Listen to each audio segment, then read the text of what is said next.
The 49ers have made a change. Will it help anything this season? Hey, how are you, folks? Jason Horowitz. Glad to be with you on CBSSports.com.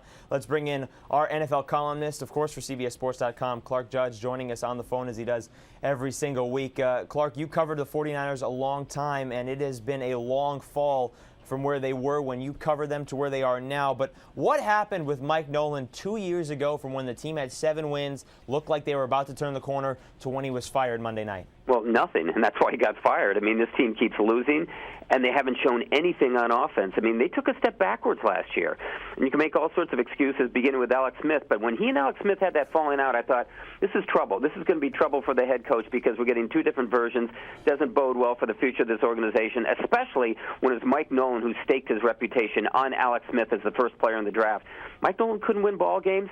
He wasn't real popular in that area. Suddenly the media started taking him on, and now he's a dead man. But I'm telling you something, Jason, I don't understand why you do it now, because you have a bye coming up after the Seattle game. Why not at least wait till then? I mean, at least Oakland got things right when they fired Lane Kiffin, whether you believe that he should have been gone or not. At least they got the timing right.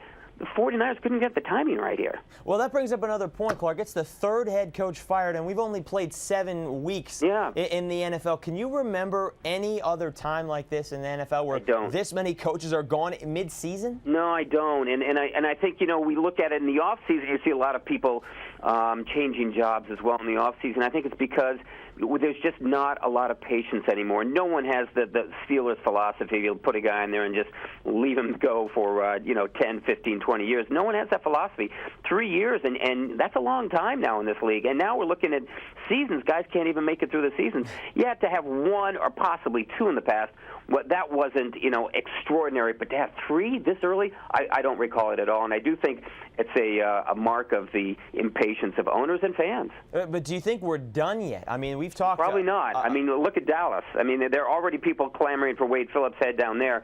And despite what Jerry Jones said, if they lose to Tampa and they lose to the Giants, how are you going to keep people quiet down there? At 4-5, heading into their bye week, that would be a very interesting situation. Let's get into the man who takes over for San Francisco, and that's Mike Singletary, a guy that had been rumored to get coaching opportunities around the league, didn't actually get him. He interviewed for jobs, possible talks beforehand about him taking over at Baylor a couple years ago. That didn't happen. When he gets in there and when he talks to Mike Martz and the rest of his coaches, what does he say? Listen to me. I mean, Mike Martz is a guy who I think went there thinking he might be the successor if and when Nolan got fired, because everyone realized that Mike Nolan was on a short leash. But I think Mike Martz probably figured this is a great place for me to become a head coach, and it would be a great place. And he does have a background as a head coach. Mike Singletary doesn't. So Mike Singletary has got to tell someone like Mike Martz, listen, I'm in charge now.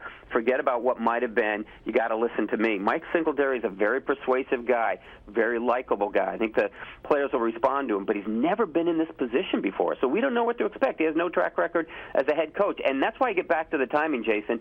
He doesn't have any time to get ready here. He doesn't have a week to get ready, and then another week to get ready for his opponent. He's thrown into the fray here to put together a game plan, get his coaches ready for Seattle. I mean, it just doesn't make a lot of sense to do it now. Real quickly, Clark, you brought up Seattle. You've mentioned this before to me in the past. Mike Holmgren, it's his last year with the Seahawks. You have said that maybe this is the fit for him. Do you think when we head into 2009 that Mike Holmgren will be the head coach of the 49ers? I think he's going to be there in some capacity, Jason. I don't know what it will be. That certainly makes a lot of sense. And to say that you might roll out Mike Singletary now and let him go through next year, I don't know that that's possible. I don't know a coach who would do something like that. But I do know Mike Holmgren's committed to taking this next season off. After then, I fully expect him to be in San Francisco in some capacity. All right, Clark Judge, thank you very much, folks. Don't forget to see him on the End Zone this week. And, of course, read everything that he writes here on CBSSports.com. Clark, thank you very much. Thank you, Jason. All right, folks, don't forget more on this story and anything else that develops this week or throughout the rest of the NFL season.